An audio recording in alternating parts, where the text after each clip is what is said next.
तो नमस्कार मेरे प्यारे बच्चों, स्वागत है आपके अपने YouTube channel the PCM vision में।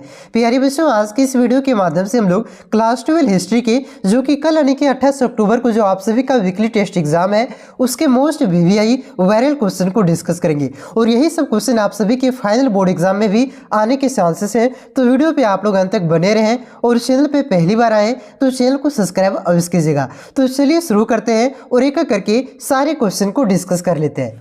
तो देखिए बच्चों, सबसे पहले यहाँ पे हम लोग ऑब्जेक्टिव क्वेश्चन को डिस्कस करते हैं, इसके बाद हम लोग सब्जेक्टिव क्वेश्चन को डिस्कस करेंगे। तो देखिए पहला क्वेश्चन है कि विजयनगर के संस्थापक कौन थे, यानी कि विजयनगर साम्राज्य की स्थापना किसने किया था। तो विजयनगर साम्राज्य की स्थापना आपका हरियर और बुक्का ने किया था। ऑप्शन नंबर डी इसका करेक्ट आंसर होगा। कब किया था तो याद रखिएगा 1336 ईस्वी में किया था। ठीक है, हरियर और बुक्का ये आपका दोनों भाई था और इन्होंने ये आपका विजयनगर साम्राज्य की स्थापना 1336 ईस्वी में किया था, ध्यान रखिएगा।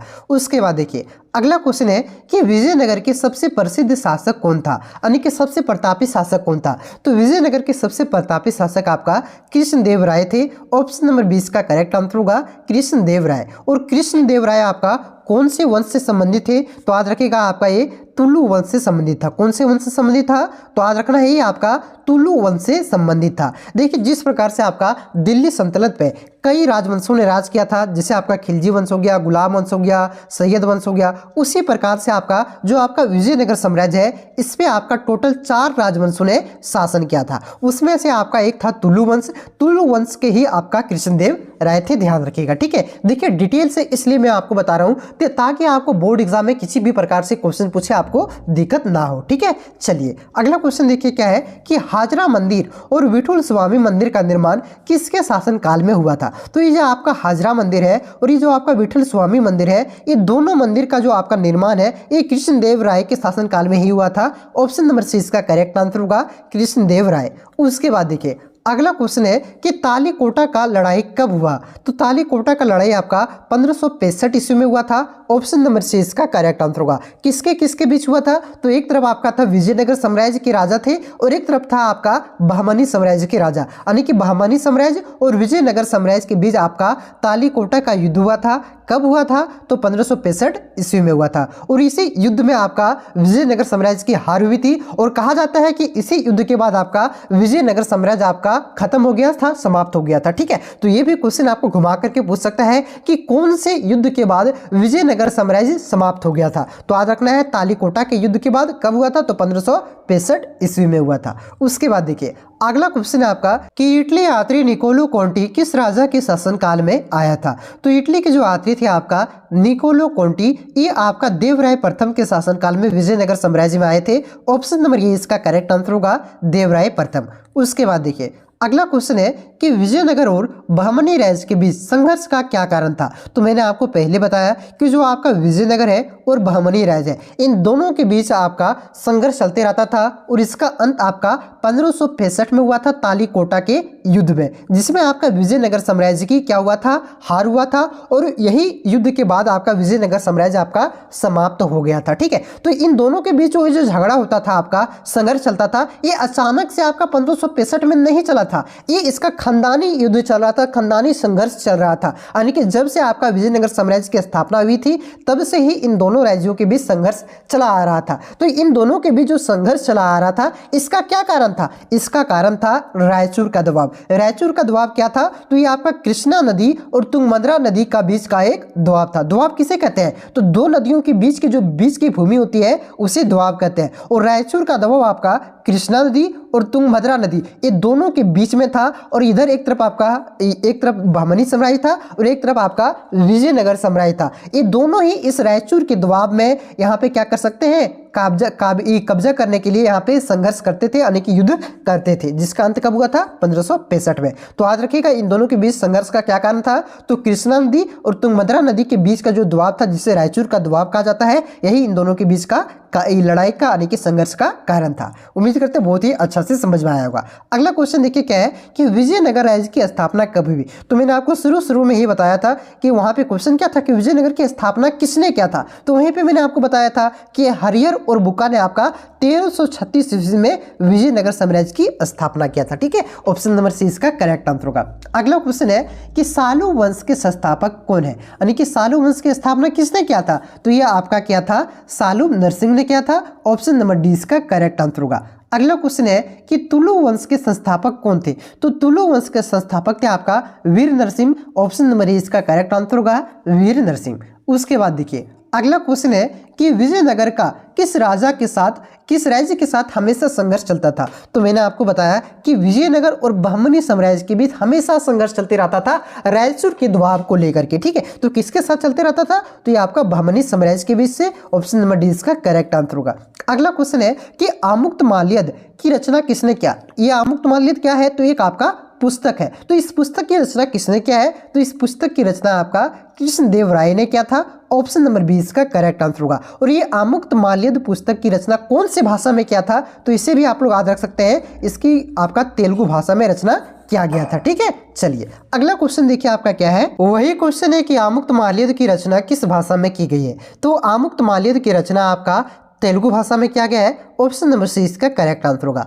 अगला क्वेश्चन है कि तालीकोटा का युद्ध किसके नेतृत्व में लड़ा गया था, तो तालीकोटा का युद्ध कब हुआ था, तो मैंने आपको पहले बताया 1565 ईस्वी में हुआ था। किसके बीच हुआ था, तो विजयनगर साम्राज्य और आपका बहमनी साम्राज्य के बीच में हुआ था। तो विजयनगर साम्राज्य की ओर से तालीकोटा के युद्ध का नेतृत्व किसने किया था, तो ये आपका राम राय ने किया था। ऑप्शन नंबर ए इसका करेक्ट आंसर होगा राम राय। अब आपके मन में सवाल उठ रहा होगा कि बहमनी साम्राज्य की ओर से किसने किया था, तो देखिए बहमनी साम्राज्य आपका 4-5 को गठबंधन करके, छोटा छोटा राज्य था बहमनी साम्राज्य में, तो ये 4-5 को गठबंधन करके लड़ा था। तो इसमें कोई भी यहाँ पे स्पष्ट नहीं किया गया है कि बहमनी साम्राज्य की ओर से किसने नेतृत्व किया था, लेकिन विजयनगर साम्राज्य की ओर से आपका राम राय ने नेतृत्व किया था, इसे आप लोग ध्यान रखिएगा। उसके बाद देखिए अगला क्वेश्चन है कि बारबोसा कहाँ के यात्री थे, तो बारबोसा आपका पुर्तगाल के यात्री थे। ऑप्शन नंबर 20 का करेक्ट आंसर होगा पुर्तगाल। उसके बाद देखिए अगला क्वेश्चन है कि किसका शासनकाल, यहाँ पे होगा तेलुगु। ठीक है, तेलुगु साहित्य का क्लासिकी युग कहा जाता है, तो यह आपका कृष्णदेव राय के शासनकाल को कहा जाता है। ऑप्शन नंबर डी इसका करेक्ट आंसर होगा।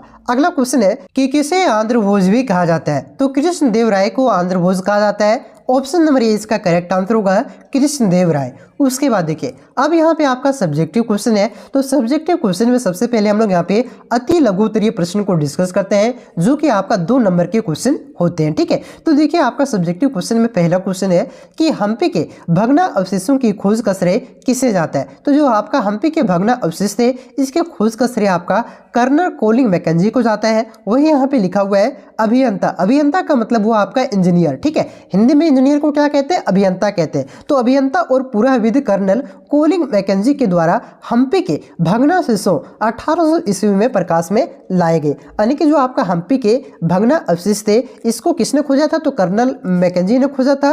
कब खोजा था, तो 1800 ईस्वी में, ध्यान रखिएगा। ठीक है, अगला क्वेश्चन देखिए, अगला क्वेश्चन है आपका कि इंडो इस्लामिक स्थापत्य शैली की 3 मुख्य विशेषताएं क्या है, तो इंडो इस्लामिक स्थापत्य शैली की 3 मुख्य विशेषताएं आपका है कि जो आपका इस शैली में क्या होता है कि आपका जो द्वार होता है, प्रवेश द्वार, ये आपका बहुत ही बड़ा होता है, यानी कि विशाल प्रवेश द्वार होता है। साथ ही साथ आपका मेहराब होता है और गुंबद भी होता है। तो ये आपका 3 आपका मुख्य विशेषताएं हो गया इंडो इस्लामिक स्थापत्य शैली की। देखिए यहाँ पे 2 नंबर का क्वेश्चन है, तो 2 नंबर का जो क्वेश्चन का आंसर देना होता है ये आपका एक वाक्य या तो एक वर्ड में देना होता है। ठीक है, तो ज्यादा आपको नहीं लिखना है एक वाक्य से। ठीक है, ध्यान रखिएगा।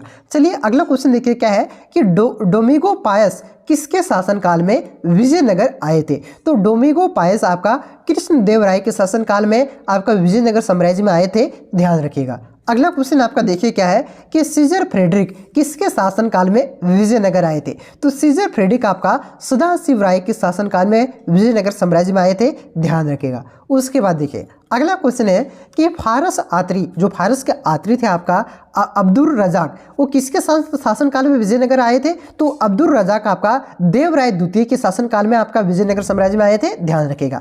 अगला क्वेश्चन है कि विजयनगर किस नदी के तट पर स्थित था, तो विजयनगर आपका तुंगभद्रा नदी के तट पर स्थित था, ध्यान रखिएगा तुंगभद्रा नदी। ठीक है, उसके बाद देखिए अगला क्वेश्चन आपका क्या है कि विजयनगर की राजधानी कहाँ थी, तो विजयनगर की राजधानी आपका हम्पी था, इसे ध्यान रखिएगा। अगला क्वेश्चन है कि बहमनी राजाओं की राजधानी कहाँ थी? तो बहमनी साम्राज्य की राजधानी आपका गुलबर्गा था। ऑप्शन ए माफ कीजिएगा, गुलबर्गा, ठीक है। और ये जो आपका विजयनगर, ये बहमनी राज्य है, इसकी स्थापना कब हुआ था? तो 1347 में हुआ था। और विजयनगर की स्थापना कब हुआ था? 1336 में, ठीक है। देखिए विजयनगर की स्थापना 1336 में, और इसकी राजधानी कहाँ थी? हम्पी थी। और बहमनी का जो आपका स्थापना था 1347 में हुआ था, 43 नहीं 47 में हुआ था। और राजधानी कहाँ था? तो गुलबर्गा था। अगला क्वेश्चन देखिए कि मीनाक्षी मंदिर कहाँ स्थित है? तो मीनाक्षी मंदिर आपका मदुरई में स्थित है, ध्यान रखिएगा। अगला क्वेश्चन है कि 8वन का क्या मतलब है? तो 8वन का मतलब है भू राजस्व विभाग, ठीक है। चलिए, तो यहाँ पे आपका 2 नंबर वाले क्वेश्चन समाप्त हुए। अब जो 3 नंबर और जो आपका 5 नंबर वाले क्वेश्चन है, इसको मैं आपको नेक्स्ट वीडियो में कराऊंगा, क्योंकि इसका जो आंसर होता है थोड़ा सा बड़ा बड़ा लिखना पड़ता है, ठीक है। तो इसको मैं ज़्यादा नहीं, आपका 4 से 5 क्वेश्चन कराऊंगा, और यही 4 से 5 क्वेश्चन में से ही आपके क्वेश्चन वीकली टेस्ट एग्जाम में और बोर्ड एग्जाम में देखने को मिलेगा। बहुत ही ज़्यादा VVIA क्वेश्चन करवाऊंगा, ठीक है। तो उसको आप लोग देख लीजिएगा। यहाँ पे अब हम लोग जो करते हैं क्वेश्चन, वो आपका जो नेक्स्ट चैप्टर से क्वेश्चन पूछा जाएगा वीकली टेस्ट एग्जाम में, किसान, जमींदार और राज्य, इसको हम लोग यहाँ पे देख लेते हैं, इसके ऑब्जेक्टिव क्वेश्चन और 2 नंबर वाले क्वेश्चन, ठीक है। बाकी बाद ये 2 चैप्टर का जो आपका सब्जेक्टिव क्वेश्चन 3 और 5 नंबर वाले क्वेश्चन है, इसको हम लोग नेक्स्ट वीडियो में करेंगे, ठीक है। चलिए, यहाँ पे देखिए आपका इसका पहला क्वेश्चन क्या है कि अकबरनामा की रचना किसने की थी? तो अकबरनामा की रचना आपका अबुल फजल ने किया था। ऑप्शन नंबर डी इसका करेक्ट आंसर होगा। इससे रिलेटेड पॉइंट आप लोग याद रखिएगा, जो आपका अकबरनामा है इसका 3 भाग है। कितना भाग है? 3 भाग। पहला जो भाग है बच्चों, इसमें आपका अकबर के पूर्वजों का वर्णन किया गया है। किसका वर्णन किया गया है? तो अकबर के जो आपका पूर्वज थे, जिससे इसके दादा आपका बाबर था, इसके पिता आपका हुमायूं था, तो इसके बारे में आपका पहला भाग में वर्णन किया गया है। इसका जो आपका दूसरा भाग है, दूसरा भाग में आपका अकबर के घटनाक्रमों का वर्णन किया गया है। घटनाक्रमों का मतलब क्या हुआ, यानी कि अकबर ने कब कौन सा युद्ध जीता था, कौन सा युद्ध हारा था, इसका वर्णन आपका भाग 2 में किया गया है। और भाग जो आपका तीसरा है, ये तीसरा भाग में आपका अकबर के शासन व्यवस्था संबंधित व्यवस्थाओं का वर्णन किया गया है, यानी कि किस प्रकार से ये टैक्स लेते थे, ठीक है, किस प्रकार से इसका प्रांत बटा हुआ था, यानी कि शासन व्यवस्था आपका किस में वर्णन किया गया है? तो तीसरा भाग। और ये जो तीसरा भाग है,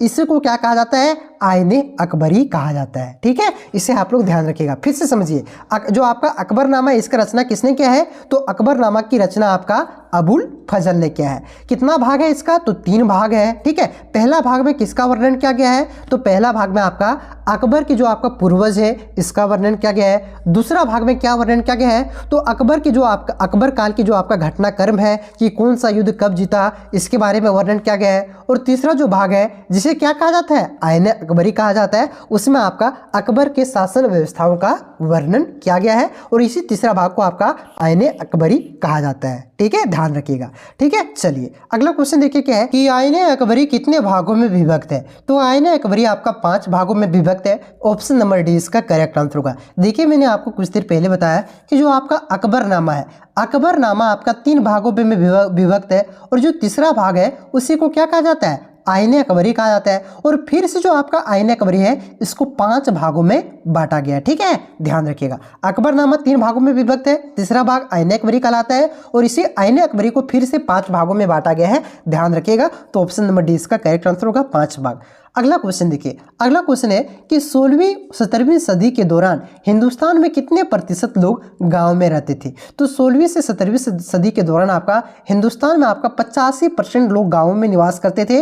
ऑप्शन नंबर 20 का करेक्ट आंसर होगा 85%। अगला क्वेश्चन है कि मुगल काल में भारतीय फारसी स्रोत किसानों के लिए आमतौर पर किस नाम का प्रयोग करते थे? तो यहाँ पे किसानों के लिए आपका रैयत नाम का भी प्रयोग करते थे, ये मुजरियाना के नाम का भी प्रयोग करते थे, किसान नाम का भी प्रयोग करते थे, यानी कि ये तीनों नाम का प्रयोग करते थे। इसलिए इस क्वेश्चन का करेक्ट आंसर होगा ऑप्शन नंबर डी, इनमें से सभी।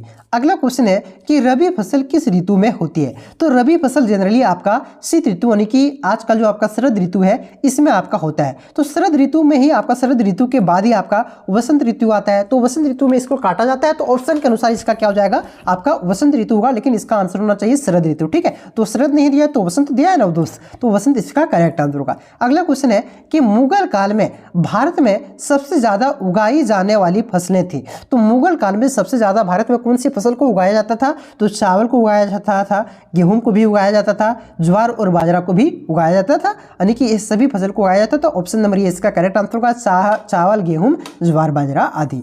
अगला क्वेश्चन देखिए आपका क्या है कि भारत में 17वीं सदी में जो भी फसल के रूप में अफ्रीका और स्पेन के रास्ते आई थी उसका नाम है। देखिए क्वेश्चन वही पूछ रहे हैं कि 17वीं सदी में कौन सा फसल स्पेन और अफ्रीका के रास्ते से भारत आया था, तो वो कौन सा फसल था, तो ये आपका मक्का था। ऑप्शन नंबर ये इसका करेक्ट आंसर होगा।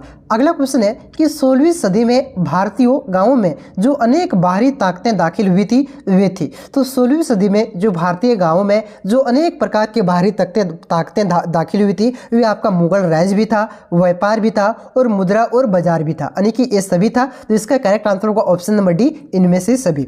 अगला क्वेश्चन है कि तंबाकू पर किस मुगल शासक ने प्रतिबंध लगाया, तो तंबाकू पर आपका जहांगीर ने प्रतिबंध लगाया था। ऑप्शन नंबर सी इसका करेक्ट आंसर होगा जहांगीर। और तंबाकू का पहली बार सेवन किसने किया था, तो याद रखिएगा तंबाकू का पहली बार सेवन आपका अकबर ने किया था और प्रतिबंध आपका जहांगीर ने लगाया था। अगला क्वेश्चन है कि पंचायत का सरदार एक मुखिया होता था जिसे कहते थे, तो पंचायत का सरदार जो आपका मुखिया होता था उसे आपका मुकदम या तो मुखिया कहा जाता था। ऑप्शन नंबर ये इसका करेक्ट आंसर होगा। उसके बाद अकबर का वित्त मंत्री कौन था, तो अकबर का वित्त मंत्री आपका टोडरमल था। ऑप्शन नंबर बी इसका करेक्ट आंसर होगा। बहुत ही इंपॉर्टेंट क्वेश्चन है, बार बार ये क्वेश्चन पूछा जाता है, ध्यान रखिएगा। अकबर का वित्त मंत्री कौन था, टोडरमल था। अगला क्वेश्चन है कि आईने अकबरी अकबरनामा के किस खंड से संबंधित है, तो मैंने आपका बताया जो अकबरनामा है ये आपका 3 भागों में विभाजित किया गया है। तो जो तीसरा भाग है इसे क्या कहा जाता है, इसी को आपका आईने अकबरी कहा जाता है, ठीक है। तो ये तृतीय खंड से संबंधित है। ऑप्शन नंबर सी इसका करेक्ट आंसर होगा। और इसी आईने अकबरी को फिर से 5 भागों में बांटा गया है, इसे भी आप लोग ध्यान रखिएगा, ठीक है। चलिए अगला क्वेश्चन देखिए आपका क्या है कि मुगल कालीन ऐतिहासिक स्रोतों में शामिल थी, तो मुगल कालीन ऐतिहासिक स्रोतों में आपका ऐतिहासिक ग्रंथ भी शामिल है, सरकारी और गैर सरकारी दस्तावेज भी शामिल है और उस काल में बनी इमारतें एवं स्मारक भी शामिल है, यानी कि ये सभी शामिल है। तो इस क्वेश्चन का करेक्ट आंसर होगा ऑप्शन नंबर डी, इनमें से सभी। अगला क्वेश्चन है कि आईने अकबरी के अनुसार सिंचाई वाले क्षेत्रों में वर्षा में कुल कितने फसल होती थी, तो आईने अकबरी में जो आपका लिखा गया है उसके अनुसार सिंचाई वाले क्षेत्रों में वर्षा में आपका कुल 3 प्रकार के फसल होते थे। ऑप्शन नंबर बी इसका करेक्ट आंसर होगा 3।